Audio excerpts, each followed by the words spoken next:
Buonasera, konnichiwa, hola, aho, And in English, how are you? hello, greetings, Earthlings. My name is Sheila, and you are watching Gateway to the Unknown. I'm here with Matthew, and today we are going to be disclosing some very deep experiences he's had with extraterrestrial beings. And why don't you go ahead and introduce yourself? Tell us a little bit about you. Okay, yes, I go by Matthew. I go by Mithyu Hotep. So you might know Mm-hmm. me as the guy that did Deep Disclosure and the Seventh Seal. Mm-hmm. And I have a great deal in my repertoire of weird past experiences that I haven't come out with. And Mm-hmm. so this is a deep dive into some of that. Mm-hmm.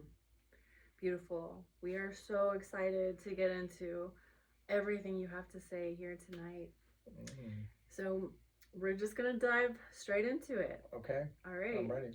All right. So why don't you tell me about your first contact experience? Okay, so what are we describing contact as? Seeing a spaceship, or because I know.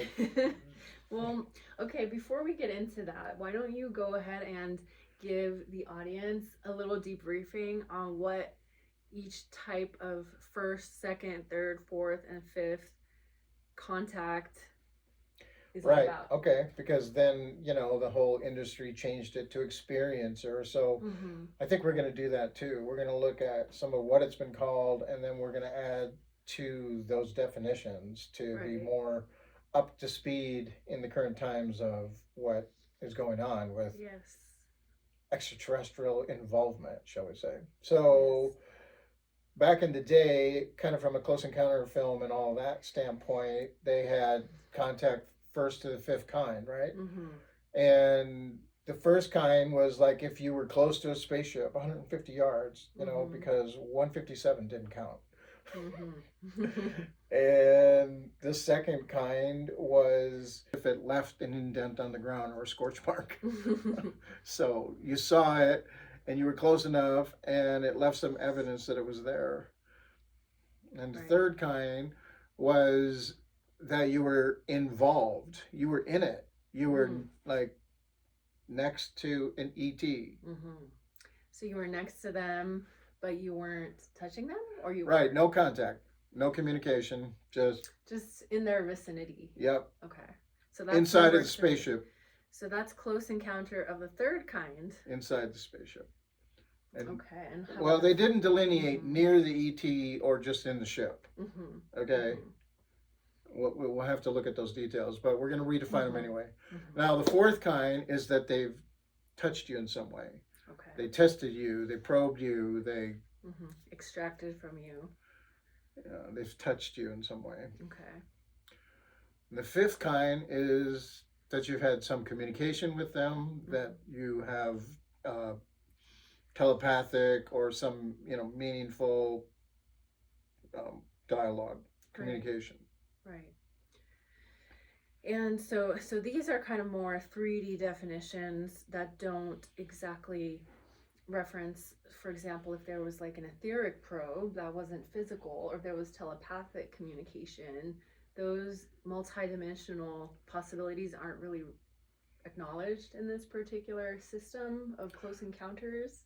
Right. Well, what's so unusual about it, I guess, are my experiences. I saw them at a distance many times. I saw fly by, um, Mm-hmm. lights, all kinds of weird stuff, right? Mm-hmm. Before I actually had anything that resembled any of those five.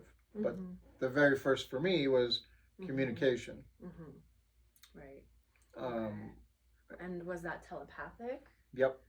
And how did that feel to you to receive telepathic communication for the first time? It felt great. Did it feel like somebody was like overpowering your thoughts? Oh no, not at all. Like the first. Was there like a knock on the a door, like a consent, like can I enter your consciousness type of thing? Yeah, there was the invite, and the invite Mm-hmm. led to the the dialogue, and the first sentence of the dialogue is "We love you." So naturally, I felt good about that. Oh, okay. And then, so this entire communication's happening inside my head. Mm-hmm. Uh, but I already knew that it was going to be the Arcturians because it was set up that way. Right. And they indicated that we've known each other. They actually said billions of years, Mm-hmm. which is Yeah. bizarre to fathom. Yeah. And so then Mm-hmm. the entire context was set up because I was staying at somebody's house that was boarding ships frequently. Mm-hmm. And I was like, can I do that? Yeah. They were like, probably, let's find out. And so this whole dialogue ensued. And How while, did the dialogue start? well, there was a angel Ouija board, actually, uh, for about a minute because as we were going like that, I'm like, well, I have the whole sentence in my head. It's going to take me quite a while to spell this out. Yeah. She's like, that's what that was for. Yeah. And I was just, full on paragraphs basically Mm-hmm. at that point. And the entity I was communicating with told me her name was Jazz. Mm-hmm. And not only that we've known each other a long time, but we were going to be more actively engaged with one another. Mm-hmm. So I suppose I took that to be an invite because after the rest of the conversation, I headed to bed and I either had that channel still open or I opened it Mm-hmm. by virtue of saying, hey, I want to connect with you. And then she's like, I'm there, I'm here. And then I go, I want to come up on the ship tonight. Mm-hmm. And she goes, okay, sure. And so I went to bed. Mm-hmm. Unbeknownst to me, I got a visitor, and she was practically sitting next to me or almost on top of me in my sleep, going like this. And I came to, and I was a little freaked out, right? And I opened my eye, and her face was in my face, and I saw my reflection in her big black eye. Mm-hmm. And I closed my eye, and I'm like, and she's telepathically going, it's okay, you called, I'm here. Mm-hmm. And I'm like, okay, I guess it's okay. Were you scared initially, and how Oh long did yeah, it I take was, to neutralize I was that? not too long at all, but Yeah. you know, like I remember all the loving words that we had, so I was like, oh, okay, Okay. Yeah. all right. And so she got off the bed and was standing next to another entity of the same, makeup. Mm-hmm. They were the helpers of the Arcturians are these smaller gray looking beings, but they have different faces because Mm-hmm. they're not part of a hive collective. They each have a different personality. Right. And the one that was right next to her was the being that was coming through channels for the 2 weeks I'd stayed with this individual, and his name was Sayaj, and he was quite the character. And so I don't even remember what he said to me, but he said something. It was witty. And at that point, they're like, let's go. We got the craft out back. And I'm like, And what did it look like? Craft. oh, well, it was a disc. Mm-hmm. With a little ramp up into it, but it was a very small one. It only could seat like 4 people. Mm-hmm. Interesting. So you go up into the craft, and then what? We ascended, and I watched. The Earth is round, by the way. I saw the Earth beneath me as we went up, and we went to a mothership. We went into it, and that's where things have been a little bit difficult to remember, and I've done some hypnosis to help me remember. Mm-hmm. But I remember very clearly when we came back, and she was sitting on the edge of the bed and telling me, you know, I'm Mhm. here for you. Anytime you call, I'll come, or Mhm. anytime you reach out, I'll communicate. Mhm. Hmm. And have you reached out to her anytime since then? Well, not recently, but numerously back then. I Mhm. would ask for like a flyby. I would ask for, say, you know, I'd take out a group and be like, these people want to believe. And then like two ships would come by. And what did you have to do or say in order to summon the flyby? No protocol. My protocol usually when I looked up there was, I love you. I Oh. um, can't wait to, you know, experience uh, just like, because everything that I felt from it was so loving. And so I just beamed love, and I just, Mhm. whatever's loving, I want to experience. Mhm. And that was it. And then they would, you know, show up and zoom by, and everybody would go, "Oh." I Yeah. only did that a couple times because I wasn't showboating. It was just, you know, I wasn't like trying to make a living doing that or something. I just, Right. when I met people and it came up, Mhm. we did it, you know? Right. Wow, that is amazing. Well, until recently, that a couple times hmm, not even recently, because recently I feel like I have been able to call them out, Yeah. but say a decade ago, because this original story was when I was 29, and so Mhm. like 30 Mhm. years ago. And And and so tell me, so that was your initial contact experience where you were actually able to visually see, and I guess that would be considered the close encounters of the fifth kind. But why didn't you tell us about your successive contact experiences that you've had since then? What was the next one? uh, well, it was witnessing being on the ground um, Mm-hmm. inside of 150 meters. Right. It was about 20 yards. And what were you doing when you first saw him? Well, I called him in and I asked. So there's two times when I asked for something different than what I was getting. Mm-hmm. This time I was like, I want to see you on the ground, and I actually haven't had a friend over, and I was calling. I was doing my I love you, and we want to see you, show you that we love you, and all of a sudden there was these. Well, we heard. I made.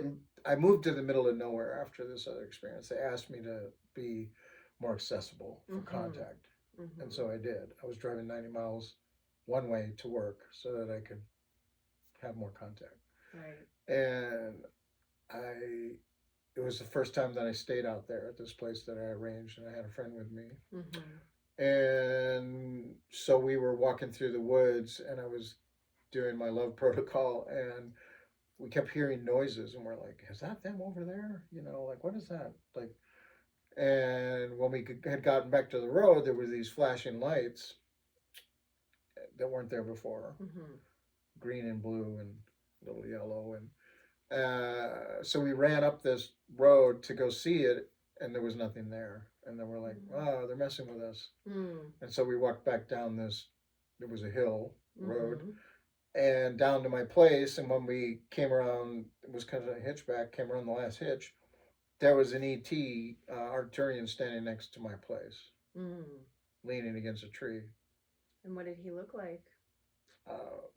5 foot tall, white, big head, big black eyes, And little sheen of a aura, like a blue, mm-hmm. that I noticed. So he had a bit of a glow to him, Hmm. a radiance. Yeah, Was it like a moonstone crystal or like a I didn't labradorite? see it going through the body. It was Mm-hmm. around it. Okay, It was so it it was was auric. right. And was he Uh, wearing anything? mm, I didn't see any neckline or cuff line or Mm-hmm. But you never belt know. line. His I his mean, his skin maybe, suit could have actually been perhaps. a Hmm. suit of some Yeah, sort. I mean, So well, it looked like it could have been naked. It was just all white. wow. I'm not sure. And so did he initiate telepathic communication with you? No, I did. Well, actually, my friend was freaking out. He's like, "Oh, did you see that? What do we do? I go, well, why don't we just sit down right here? And so we just sat down in the gravel road, Yeah. and I was trying to communicate, but I wasn't getting anything. And Mm-hmm. he's like, wow, this is so weird. What, you know, are they going to take us? I'm like, I don't know, just stay in the heart, it'll be fine. Mm-hmm. And then I concocted this idea where I wanted to move positions and get a different angle. Like, Mm-hmm. is this like actually happening? Yeah. And so I whispered to my friend, let's pretend like we go inside and you go through the door and I'm going to slip around the back. Yeah. And so that happens and I'm slipping around the back and all of a sudden he's waiting in the back for me. And Mm-hmm. then I go with all my third eye muscle, who are you? And it comes back, Octavar. And I'm like, okay, good night. And I Mm. really went inside that time. Oh my goodness. So, was that your first time projecting a telepathic message, or did you do Mm, that on the ship before? mm, that's the first time I ever did it like that, but I always Mm-hmm. knew that I had various forms of ESP and stuff. So, but I don't think I ever flexed that muscle that hard. Do you think there would be like an explanation of that protocol of how to exert a thought form out and into another being's consciousness with their consent? I suppose I could create a protocol. I Maybe don't not. know. It was very ad hoc, and I haven't necessarily done it since then. Yeah, But yeah. Interesting. yeah, Yeah, that I feel telepathy is the future. It's going to be, a form that we're going to have to learn how to master in order to communicate with these higher dimensional beings. Especially, it seems like if a human doesn't really understand that it's like yelling into someone's brain, maybe he was yelling back to show yeah, you yeah, how yeah, that yeah, felt, so yeah, that yeah. you could neutralize, that Mm-hmm. energetic. Just like in when we're communicating with someone, of course. Mm-hmm. So that's a very interesting little interaction. So did it go on after that? Somewhat. I mean, I was um, tucking in for bed, which was a sleeping bag on the floor next to this dude, and Mm-hmm. he's like, "Look, do you see? Look in the window there." He was like sticking his one eye in the window, like, Mm. "Hey," Yeah. and I go, "Oh yeah, that's Mm-hmm. him." Uh, I think he's waiting for us to go to bed because we're gonna go up tonight. Nice. And And do you remember going up? um, not exactly, but Mm-hmm. he couldn't sleep. He woke me up, because I Mm-hmm. can put myself to sleep pretty easily. And he's Mm-hmm. like, look. And there was a kitchen door that had the Venetian blinds like not fully closed, and you could see that he was standing there because part of his light was projecting through the Venetian blinds. So I'm Mm-hmm. like, yeah, he's waiting for us to go to sleep. It's like, Yeah. there's no way I can sleep. Yeah. Mm. And I went back to sleep. And then the next morning, I'm like, so did anything happen? He's like, I don't think so. Yeah. But sometimes we can go up, not in a physical sense, but, Mm-hmm. more in our astral body or Right. projecting out of our or from our consciousness. Right. And I've had, a sense that's what happened. And then when I tuned in with some other channels that check on information for me Mm-hmm. occasionally, I had them take a look at that, and they were like, "Yeah, you did. You know, your light body went up, and they did some tuning of tuning you to an ascension frequency," is what was said. Mm. Mm-hmm. Yeah, that's very interesting. Did you feel that way when the first time you went up and then came back down? Did you feel like you were upgraded? The first time I had that interaction that I described previously, I was like, holy F, my life has changed. I mean, it was so, jarring to the Wow. reality. In Yeah. fact, my my own psyche had to adjust it because, like, Mm-hmm. I remember waking up and having a dream that was entirely different from what happened, and it had been Mm-hmm. modified. to the point where it was more palatable, perhaps. Mm-hmm. Because when I did do regression to actually find out what happened in the part that I didn't remember, Yeah. I found out that I agreed to some hybrid activities. Okay. Do you want to go into that process? Um, I don't know. I mean, I usually last pretty long. That was a pretty pretty quick thing. So what I is that? agreed to participate, and Mm-hmm. they uh, didn't use any test tubes or needles to have me participate in making a baby. Mm-hmm. So they extracted you, and then what happened after that? Um, well, when I did the recall, I recalled that I, engaged with a being, and Mm-hmm. I don't know what the child. I don't know any story about the child Mm-hmm. except that one was created. Mm-hmm. Do you have a desire to reach out to the child? I thought maybe so. Just open to that, of course. In some of my latest guidance system communication methods, Mm-hmm. I've been told they're coming to see us soon. Do you know when I they're don't know if gonna that come? I don't know if that means I've I've I've heard it's a daughter. I've heard that from certain channel attempts to find out more. I've learned just a tiny bit, but Mm-hmm. do I know it? Do you know when they're going to be coming? They say soon. Interesting. So Yeah. Well, from what I have personally gathered, um, it's a little bit easier for them. It's a little bit less of a, you know, sacrifice for them to come down and meet with us if we do our part in raising our vibration up to meet them.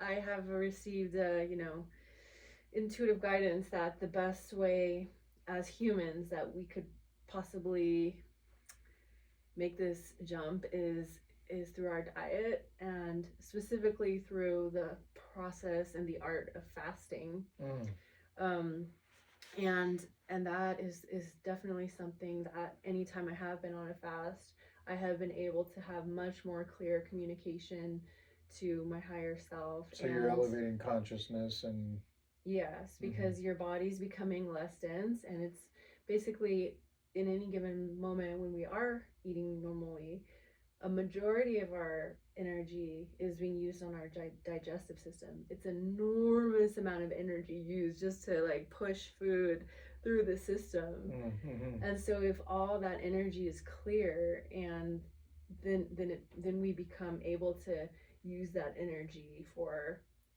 having an increased accessible vibration. Yeah, the food just, it makes us dense. It helps us operate in the 3D plane, so once in a while, to cleanse that system, we're not only saving some of that energy, but we're also detoxing. So any of the heavy metals in our system that are kind of creating interference patterns can get purged from the system, and so that we may be more clear channels to receiving purity, as opposed to allowing those heavy metals are acting as an antenna receiver, and like Makes they're sense. picking up like radio wave signals and like all kinds of weird, Mm. even other Interference. people's thought Okay. forms. Yeah. Any sort of anything like in the air, the heavy metals will like bounce off of. So when we're purging that, I'm it's willing to helpful. try that to enhance, what I'm hoping to have Yeah. occur. Wow. Yeah. So what are your intentions for your next communication? Or do you want to go up on the ship? I was just gonna say, Yeah. yeah, Do you want to I meet? want to get back up there and, well, not necessarily participate in any hybrid frolicking, but I want to remember. So this time, if I don't like get all freaked out by that, Mm-hmm. I'll remember more. Right. And all right, so here we go. Do you have any advice for people who really deeply want to do the work in order to creating a communication with our higher dimensional counterparts? Yeah, sure. Well, along the lines of what you're indicating, I do think that, well, number one, mindset. Okay, Mm-hmm. if you can't see it, you can't have it. If you don't believe it, it's never going to happen. Mm-hmm. And so that, as well as if you set a particular time that you wanted to communicate, and you know, let's say 11:11 every day, you just Mm-hmm. sit, whether you're meditating or trying to automatic write, you're setting a signal, you're setting the intention, and Mm-hmm. you're broadcasting, "Hi, I'm here," Mm-hmm. you Mm-hmm. know, and I think that you're going to find it's very effective to whatever communication you're trying to establish. That's number Mm-hmm. one. And then number two, um, so those of you that may know about the Seventh Seal Temple already and the Seventh Seal Sigil, it's activation technology that opens all your chakra systems, all your whole system, brings you online more because as you heal or reveal all these centers to the Mm-hmm. point where you've looked at everything and you've cleared everything, Mm-hmm. what's going to happen is your crown is going to open more. And when your crown is open, your higher self communication and other forms of communication are going to be able to occur. Mm-hmm. And so, you know, um, obviously there will be links that you can find out what that activation technology is all about. Mm-hmm. But for me, I hadn't even channeled from my higher self the Mm-hmm. seventh seal information yet. Because, Mm-hmm. let's see, this happened when I was 29, and, huh, I did, I did write the first seventh seal symbol when I was about 27. But I hadn't brought through all the other, like, sequences and, you know, fleshing it out to a more robust activation system. So Mm-hmm. I don't know. I just know that my whole life has been I'm here to serve. I'm on the Mm-hmm. path, and I think the more that you know have these dedication statements and you know demonstrate with your life that you're here to be Mm-hmm. of service, Mm-hmm. these kinds of ac- communications and alignments are going to occur more. Yes, that's so beautiful because it's, I mean, intention is one thing, and Mm-hmm. but the most powerful way to display that intention is through action. And I truly believe that. It's like you take one step forward and then, the universe takes 9 steps towards you. And I truly believe in that. So it's, yeah, taking that first step, you know, putting out that first video, Yeah, that this is the that first is time the we're doing this together, momentum. which is a beautiful thing because we've envisioned that we could share a lot more with you through this format that I have not in other formats as of yet. So I think everybody may be excited about that, you know, because certainly your wisdom with all the things that you're involved with are very unique and special as well with sound and frequency. So we're going to find out more about Yeah. you as we proceed too. Yes. Yes, we will. And we'll save the channeling for later. Uh, yeah, I could try to tune in, but I did want to highlight one more thing, and Okay. that is that we're going to redesign the Close Encounters first through the fifth kind. We're going to Oh redesign yeah. it into a sixth, seventh, and eighth. Mhm. And do you want to bring that today, or do you want to bring that in the next episode? All right. So as we have gone over, we'll just talk about it. So as we've gone over earlier, um, close encounters of the first, second, third, fourth, and fifth kinds are defined as we described earlier, but we think that there are more levels to this. Like, what about when you just find out that you're the alien? Is that close encounters of the eighth kind? Or the ninth for completion? Yeah, I mean, come Exactly. on now. the ninth kind, you find out that we are all just like one being, you know. Yeah. So there's different levels to this, but the sixth Mm. kind we propose to add on is a soul braiding. So if the fifth kind is communication, whether it's telepathic or verbal, then the sixth kind would be when your soul is actually braided or Merged. intertwined or Mm-hmm. merged with the consciousness of a extraterrestrial being. And there are different ways you could perceive this, such as a walk in or overshadowing. And do you want to go over what those things are? Sure. Um, well, I started this thing called Walk-ins for Evolution. It was We Foundation when I was 25, with some other goddess ladies that were very tuned in and channeling, and um, these terminologies came to bear by my own experience, where I was like, "So am I a walk-in?" They're like, "No, you have these extraterrestrial souls that are merged into you. They've been braided into you." Mm-hmm. Mm-hmm. And one from the Syrian system and one from the Palladian system. Mm-hmm. And now I'm fully integrated. I don't have, like, Mm-hmm. it's a whole beingness. Right. And so, which is all different than a overshadowing, because that's when something joins you for a while and then Mm-hmm. leaves you. Mm-hmm. It's just assisting you for like an important mission or important, purpose Mm-hmm. period of time. And can one particular being um, overshadow or bind with multiple people Absolutely. simultaneously, Absolutely. like Jesus, for example? There are so many people around the world who claim that they are in, Embodying that in yeah, some they're way. embodiments of Mm-hmm. Jesus, and they're able to channel like his exact story and energy and life and wisdom.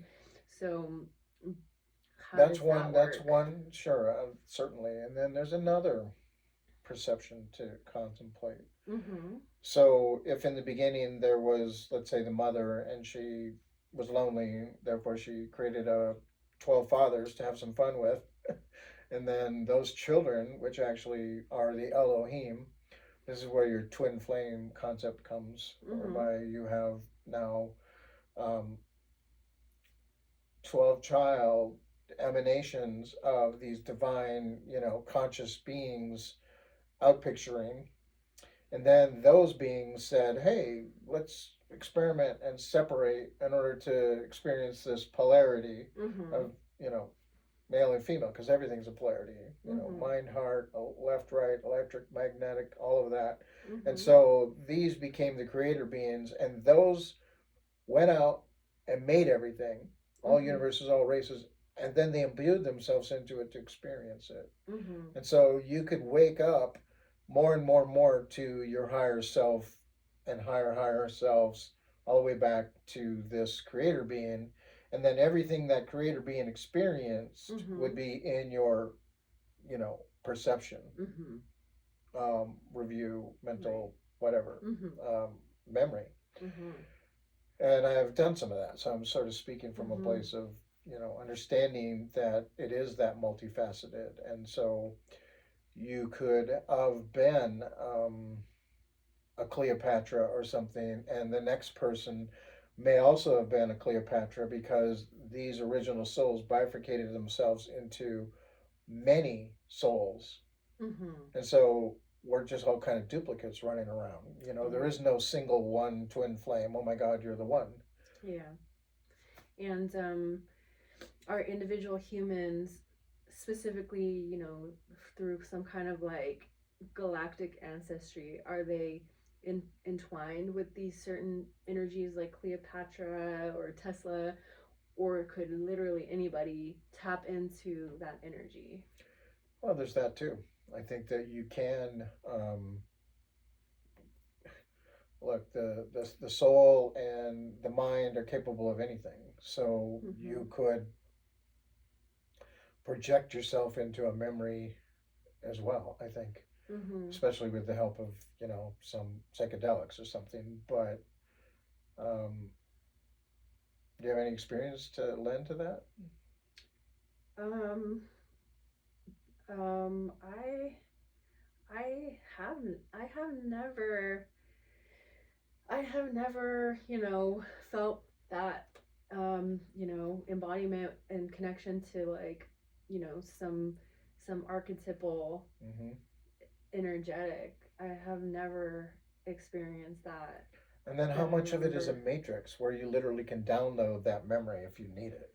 You know, Right. I I mean, wonder. that's my dream is to connect with Nikola Tesla and like, hey, do you want to collaborate out here? Right? Like, you want me to ground And some of your it's ideas? just a Like, I'm download ready. I'm file. ready, Now you Nikola. know everything he knows. I'm ready, Nicola. If you want to collab, I'm just saying, I consent. Honestly, I think anything's possible for sure. Literally, you could be like, I request the knowledge file of Socrates. Nice. Pythagoras. Hmm. Waiting for you, Pythagoras. And that, you know, dispels that, you know, I've been everybody. Yes. I also do genuinely feel that the chances of these souls binding with you and imparting knowledge and wisdom and information onto you does depend on your ability to actually ground that information into the collective consciousness. Like, if you're just going to be using that information just for fun and, like, your Self own aggrandizement. personal entertainment, Mm-hmm. then they're not going to want to talk to you. Right. So you Right. have to prove that you're going to do the work Yeah. in publicizing whatever comes through. And I'm currently working on grounding out a lot of intel that's been coming to me for years. But I know it is a whole process. It's a process of finding your footing, finding the right platform, figuring out how to express yourself, how to convey these like hyperdimensional ideas. So yeah, be patient with yourself and Okay, we're gonna it'll be happen. patient. Can't wait to see what you've got. Yeah. Let's So agree you're getting it out there so we can share with everybody how amazing the world is, and all you have to do is desire to be your greatest version of yourself, and therefore you can. absolutely. So we are going to do one last thing here. I have a deep request from the bottom of my heart to make contact with one of your Arcturian counterparts, such as Octobar. And I was wondering if maybe you were able to, no pressure, no pressure, if you were able to tune in and maybe perhaps have a little chat, little dialogue with him. Well, so channeling is, you know, talked about in a variety of ways. Like there's Mm-hmm. mediumship where you allow somebody to come into your body, Right? and you know you disappear and they're there with a whole new personality and some accent or something, Yeah. which I don't do. And Uh-huh. then there's opening up um, a link Mm-hmm. where you can hear what they're saying. Mm-hmm. And I've actually had many experiences where I've had links to dialogue. Right. You know, I've been mentored by quite a few voices in my head over the Mm-hmm. decades. Mm-hmm. Um, and so I never know what's going to happen if I attempt to do that. I do know that I don't turn blue. Um, but whether or not they'll come forward and give any advice could be experimented with. Okay. Mm-hmm. Okay. Um, So did you I've certainly never attempted anything like this on camera. Yeah. Well, I we don't could. know if I'm gonna drool. Okay. So do Just you teasing. want to give it a try or do you want to wait? We can also wait and, let this settle in and then maybe next time come at it, with a fresh perspective. Do Yeah, you want to try I do you think want I to try might. that? Yeah, and Okay. then I can That sounds good. I can have an apron. Okay. I'll clean off your drool. Don't worry. No. Okay. Well, thank you so much for joining us. This is Gateway to the Unknown. My name is Sheila. With us. All right, everyone. Have a great night. Blessings to you. Much love.